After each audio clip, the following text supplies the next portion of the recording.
Assalamualaikum warahmatullahi wabarakatuh. Saya sedang bersama dengan senior saya, kakak kelas saya di Mesir, Al-Mukarram, Ustadz Dr. Damanhur Abbas. Nikmati kajian-kajian tausiah beliau yang bergizi, berkualitas di channel Ustadz Damanhur Abbas. Jangan lupa tonton, subscribe, like, share, and comment. Assalamualaikum warahmatullahi wabarakatuh.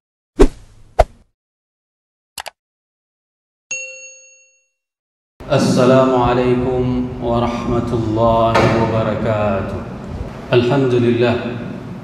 Alhamdulillah binikmatihi tatimmu salihat wa bifadlihi tatanazzalu al-barakah. Asyhadu an la ilaha illallah wa asyhadu anna Muhammadan abduhu wa rasuluh. Allahumma salli wa sallim wa barik wa an'im ala habibina wa syafi'ina wa zukhrina wa maulana Muhammad wa ala azwajihi ummahatil mu'minin wa dhurriyyatihi wa ali baitihi wa ashabihi ajma'in. Rabbi shrah li sadri wa yassir li amri wa hlul 'uqdatam min lisani yafqahu qawli, amma ba'd. Para asatiz yang saya muliakan, jamaah Jumat yang dirahmati Allah, marilah senantiasa kita memanjatkan puji dan syukur kita kepada Allah yang telah memberikan nikmat iman kepada kita. Hal ini dibuktikan senantiasa para jamaah kendati belum berkumandang azan, namun para jamaah tersebut sudah memenuhi di saf-saf terdepan. Ini merupakan salah satu nikmat yang masih Allah berikan kepada kita. Walau bukan dikarenakan jadwal sebagai khatib, namun para jamaah telah berhadir di masjid menunggu kumandang azan, panggilan untuk meraih kesuksesan.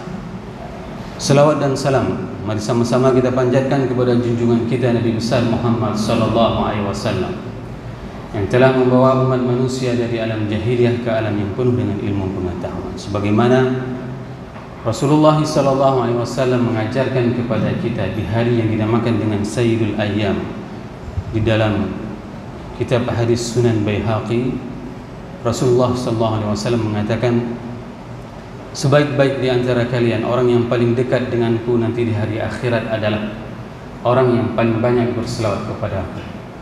Dan Rasul menganjurkan kepada kita semuanya, hari Jumat ini merupakan Sayyidul Ayyam, hari penghulu dari sekian hari. Maka apa yang kita lakukan? Perbanyaklah berselawat kepada baginda Rasulullah SAW. Agar apa? Kelak pada saat nanti dibangkitkan, kita semua akan mencari beliau. Hari itu anak kita akan meninggalkan kita, ibu kita akan meninggalkan kita, ayah kita akan meninggalkan kita.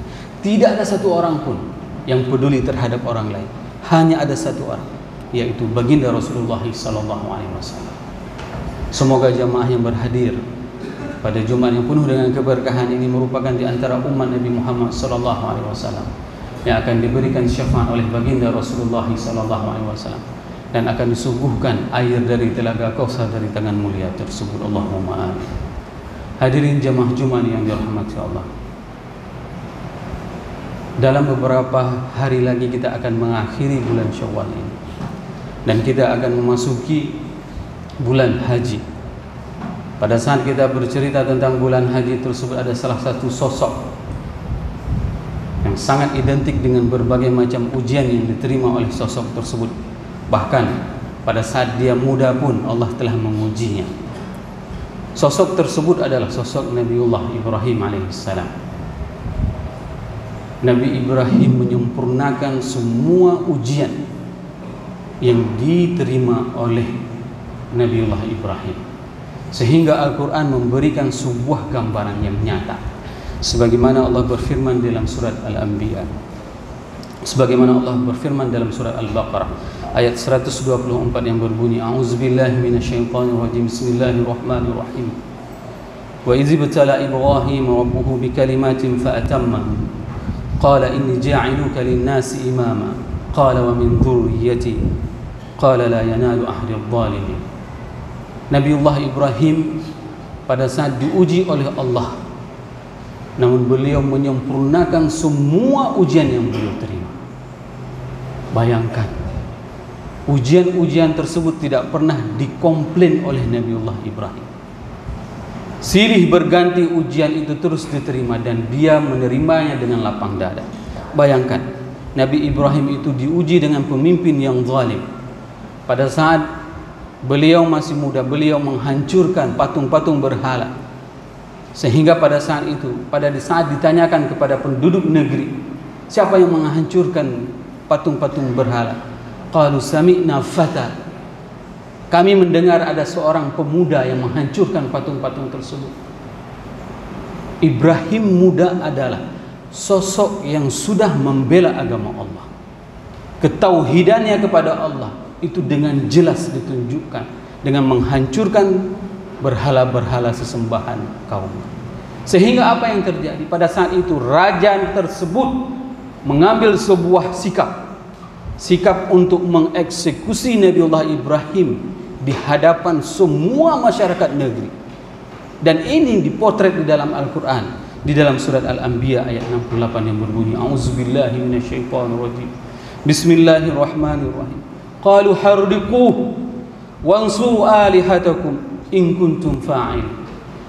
Imam Ibnu Katsir menjelaskan di dalam kitab Bidayah wa Nihayah bagaimana proses raja tersebut menggalang suara, membuat sebuah provokasi kepada masyarakatnya agar apa? Agar mereka membenci sosok Nabi Ibrahim tersebut. Bahkan ada salah seorang nenek buta, tidak bisa melihat, namun dikarenakan provokasi dari pemimpin yang zalim tersebut, dia sangat sedih. Kenapa? Karena tidak bisa berkontribusi untuk mengantar kayu bakar untuk membakar Nabi Ibrahim. Dia menangis. Pada saat ada warga yang menanyakan, kenapa engkau menangis wahai nenek tua? Aku sedih tidak bisa memberikan kontribusiku untuk membakar Ibrahim.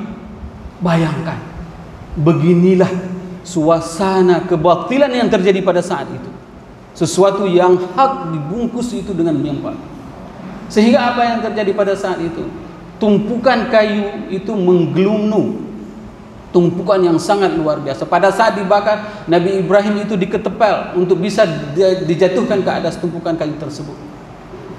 Dan pada saat itu, asap yang menggelembung di atas Nabiullah Ibrahim itu bisa menghanguskan setiap burung yang lewat di atas tumpukan asap tersebut.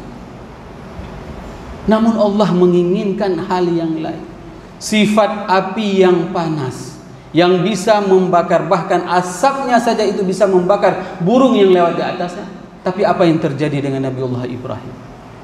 Allah menjadikan api yang panas tersebut sifatnya itu menjadi dingin.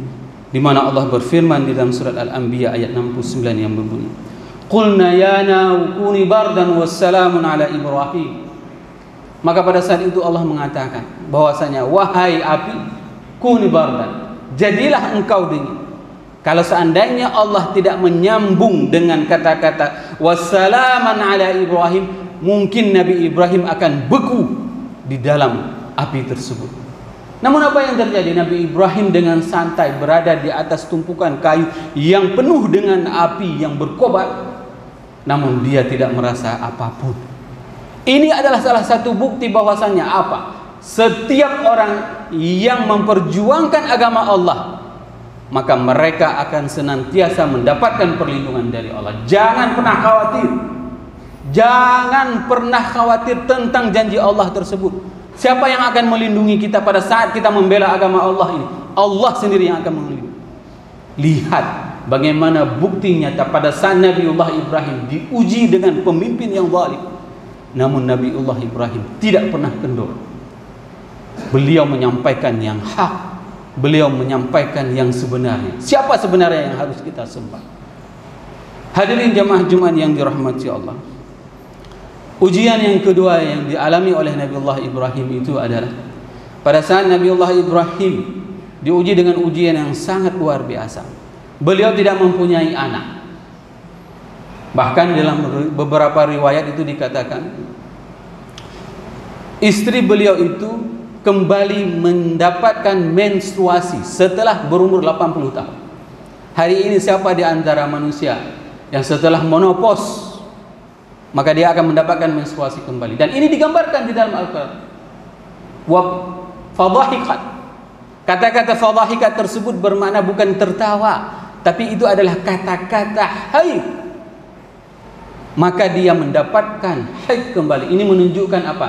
Ini menunjukkan bahwasanya inilah karamah yang diberikan kepada Nabi Allah Ibrahim sebelum beliau menjadi seorang rasul, bukan mukjizat. Kalau seandainya mukjizat, tidak perlu kepada menstruasi, langsung bisa hamil.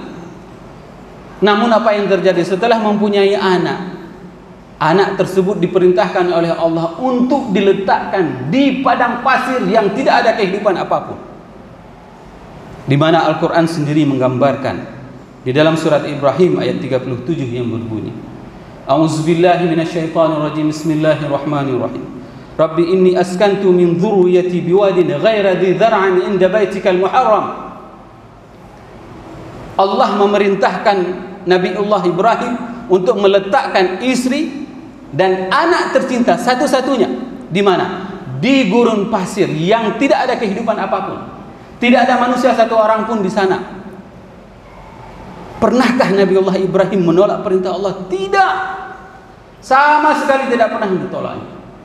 Kendati sesuatu yang diperintahkan itu adalah it doesn't make sense, tidak masuk akal, tapi Nabi Allah Ibrahim mentaati.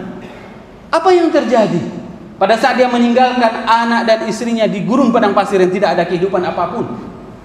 Maka pada saat itu seorang istri sangat wajar menanyakan kepada suaminya, wahai Ibrahim, suamiku tercinta, kenapa engkau tega meletakkan kami, meninggalkan kami di tempat gurun pasir ini yang tidak ada kehidupan apapun? Nabi Ibrahim pada saat berada di atas untanya, dia tidak menjawab. Bahkan dia tidak menoleh kepada istrinya yang tercinta, ibundanya Ismail. Ditanya yang kedua kali oleh istri yang tercinta, wahai Kanda, kenapa engkau begitu tega meninggalkan kami di tempat ini? Nabi Ibrahim tidak menjawab, diam 1000 bahasa. Hatinya gemuruh, hatinya sangat sedih. Kenapa? Karena nasib anak dan istrinya ini. Dengan mendengarkan pertanyaan seperti itu. Dan inilah istri yang cerdas. Pada saat dua pertanyaan pertama tidak dijawab oleh suaminya, maka dia menanyakan dengan pertanyaan yang secara emosional. Maka dia tanyakan, apakah ini perintah Rabbmu? Maka pada saat itu Nabi Ibrahim menjawab, iya. Hanya dengan satu kata, iya. Apa yang dijawab oleh istri tercintanya? Idzan, kalau memang demikian, la yudhi'ullahu abada. Allah tidak akan pernah menyia-nyiakan kami di sini selamanya. Lihatlah bagaimana keteguhan keimanan seorang istri pada saat tidak ada apapun di atas muka bumi, hanya dia bersama anaknya. Dan pada saat dia menanyakan, apakah ini perintah Tuhanmu wahai Ibrahim? Maka pada saat itu dijawab iya. Maka dia berkeyakinan Allah tidak akan pernah menyia-nyiakan kamu. Pergilah wahai suamiku, karena Allah akan menjaga kami di sini. Ini yang harus kita pahami. Kenapa mereka begitu yakin? Dikarenakan inilah yang dinamakan dengan halawatul iman. Inilah manisnya rasa iman. Pada saat sesuatu yang diperintahkan oleh Allah dan Rasul, maka jangan pernah kita menanyakan kenapa. Kenapa? Jangan pernah tanyakan kenapa. Karena itu adalah semuanya di bawah pentadbiran Allah. Karena semua yang mengatur kehidupan kita itu adalah Allah. Yang mengontrol kehidupan kita itu adalah Allah. Apa yang membuat kita tidak mau taat kepada Allah dan kepada Rasul? Lihat dari kisah perjuangan, ujian yang dialami oleh Nabi Ibrahim. Hadirin jamaah Jumat yang dirahmati Allah, Imam Ibnu Katsir menjelaskan sebuah dialog pada saat Nabiullah Ibrahim diuji dengan ujian yang paling terberat. Durasi pertemuan antara dia dengan anaknya itu tidak lama, hanya beberapa kali. Namun sangat disayangkan, pada saat pertemuan berikutnya dengan Ismail yang begitu ganteng, lagi besar-besarnya, maka apa Allah perintahkan kepada Nabi Ibrahim? Allah memerintahkan kepada Nabi Ibrahim untuk menyembelih anaknya. Anak semata wayang diperintahkan oleh Allah untuk menyembelih. Maka apa yang dijawab oleh anaknya? Pada saat seorang ayah menanyakan kepada anaknya, wahai anakku, apa pendapatmu? Allah memerintahkanku untuk menyembelihmu. Dijawab oleh anaknya dengan sangat tegas, if'al ma tu'mar. Wahai ayahanda, laksanakan apa yang diperintahkan oleh Allah. If'al ma tu'mar. Laksanakan ayahanda. Jangan pernah engkau khawatir dengan perintah Allah. Maka itu dipotret di dalam Al-Quran.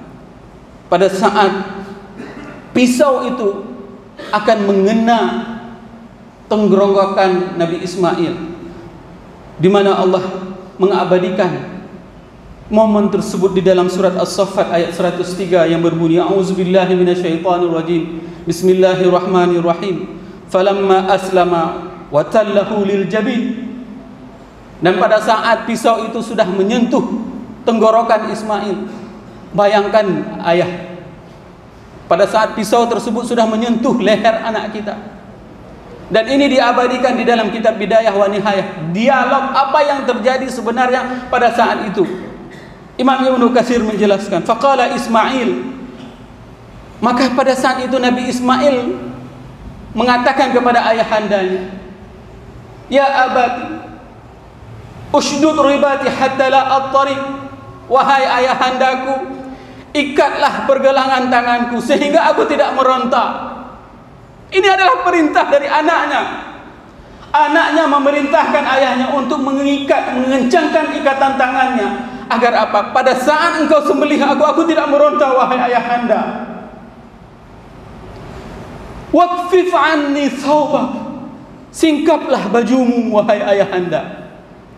Hatta la yatalattah minad dam, sehingga tidak muncrat nanti darah kena bajumu. Fatarahu ummi fatahzan, sehingga nanti ibunda akan melihat darah tersebut dan dia akan sedih menangis.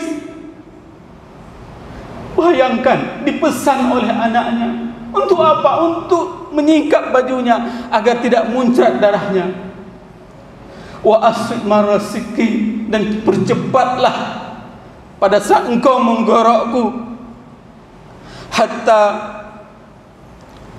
liyakuna ahwanun lil mauti alayya, sehingga aku tidak merasakan bagaimana perihnya sakit tersebut. Fa idza ataita ummi, dan apabila nanti engkau kembali kepada ibuku, faqra alaiha salam minni, maka pada saat engkau kembali kepada ibunda, sampaikanlah salamku kepada ibunda. Ini adalah momen yang sangat luar biasa dan jarang sekali momen tersebut kita merenunginya. Dulu Nabi Ibrahim punya anak satu-satunya, tapi disuruh sembelih oleh Allah, dan beliau melaksanakan perintah tersebut. Hari ini kita tidak pernah disuruh sembelih anak kita oleh Allah, namun kita punya kesempatan untuk menyembelih kibas. Kapan? Pada saat nanti hari raya kurban. Bagaimana kita mewujudkan kecintaan kita kepada Allah dan kepada Rasulullah SAW. Hari ini berapa banyak di antara jamaah dia begitu mencintai anaknya sehingga dia tidak akan pernah mau berkurban. Dia utamakan anaknya, apapun yang diinginkan anaknya dibeli, tapi dia tidak mau berkurban. Padahal sebenarnya anaknya tersebut adalah kurban yang secara tidak langsung yang dia rasakan. Allah menguji terhadap orang-orang di antaranya. Ada anaknya yang terlibat dengan narkoba. Berapa banyak habis dana yang dia peruntukkan untuk mengobati anaknya. Kenapa? Mungkin bisa saja dia tidak pernah berkurban sehingga Allah meminta anaknya sebagai kurban tersebut. Jangan sampai anak kita itu menjadi kurban secara tidak langsung yang kita tidak pernah rasakan. Padahal Allah memberikan kenikmatan harta kepada kita. Allah memberikan berbagai macam fasilitas kepada kita. Kenapa hari ini kita merasa enggan, merasa berat untuk mengkurbankan satu ekor kibas? Berapalah harga satu ekor kibas tersebut? Toh kibas tersebut juga akan kita makan bersama-sama, akan kita bagikan kepada fakir miskin. Buktikan kecintaan kita kepada Allah dan kepada Rasul dengan berkurban. Hadirkanlah rasa pada saat kita berkurban tersebut. Inilah kecintaanku kepada engkau ya Allah, inilah kecintaanku kepada Rasulullah, Karena Rasulmu memerintahkan untuk berkurban. Rasul pada saat di haji terakhir itu berkurban lebih dari 60 ekor unta. Bayangkan, 1 tahun Rasulullah SAW sedekahnya karihil mursalah, seperti angin yang menghembus. Begitulah kedermawanan Rasulullah SAW. Ini merupakan pelajaran penting bagi kita jamaah yang dirahmati Allah. Jangan sampai berbagai macam ujian yang menimpa kita membuat kita jauh dengan Allah dan Rasulnya. Maka belajarlah dari kisah Nabi yang paling sering mendapatkan ujian dan menyempurnakan semua ujiannya. Semoga apa yang khatib sampaikan ini bermanfaat kepada khatib dan kepada jemaah semuanya. Mari sama-sama kita memasuki kepada rukun 2 khutbah. Adik-adik yang masih main handphone untuk bisa meninggalkan aktivitasnya, dan yang masih duduk menghadap ke arah utara dan selatan untuk bisa menghadap ke arah kiblat. Karena ini penting, nak. Anda duduk seperti itu maka tidak akan dihitung Jumatnya. Harap menghadap kiblat. Inilah fungsi kenapa khutbah itu diulang sampai 2 kali. Alhamdulillahilladzi khassana bi kitabin unzil wa akramana bi nabiyyin ursil. Asyhadu an la ilaha illallah lahu da'watul haqq harisun 'alaiha wa aujaba tabsyiri biha wal takum minkum ummatun yad'una ilal khair wa ya'muruna bil ma'ruf wa yanhauna 'anil munkar wa ulaika humul muflihun. Wa asyhadu anna Muhammadan 'abduhu wa rasuluhu ballagha risalah wa adda al-amanah wa nasaha al-ummah wa kashafa al-ghummah hatta atana al-yaqin lailuha kanahariha la yazighu anha illa halik. Allahumma salli ala ruhi sayyidina Muhammad fil arwah wa ala jasadihi fil ajsad wa ala qabrihi fil kubur wa ala alihi wa ashabihi ajma'in. Ya ayuhan nas ittaqullaha haqqa tuqatih wa la tamutunna illa wa antum muslimun. وقال الله تعالى في القرآن الكريم أعوذ بالله من الشيطان الرجيم بسم الله الرحمن الرحيم وإذ ابتلى إبراهيم ربه بكلمات فأتمهم قال إني جاعلك للناس إماما قال ومن ذريتي قال لا ينال أحد الظالمين. بارك الله لي ولكم في القرآن الكريم ونفعني وإياكم بما فيه من الآيات والذكر الحكيم وتقبل مني ومنكم تلاوته إنه هو السميع البصير.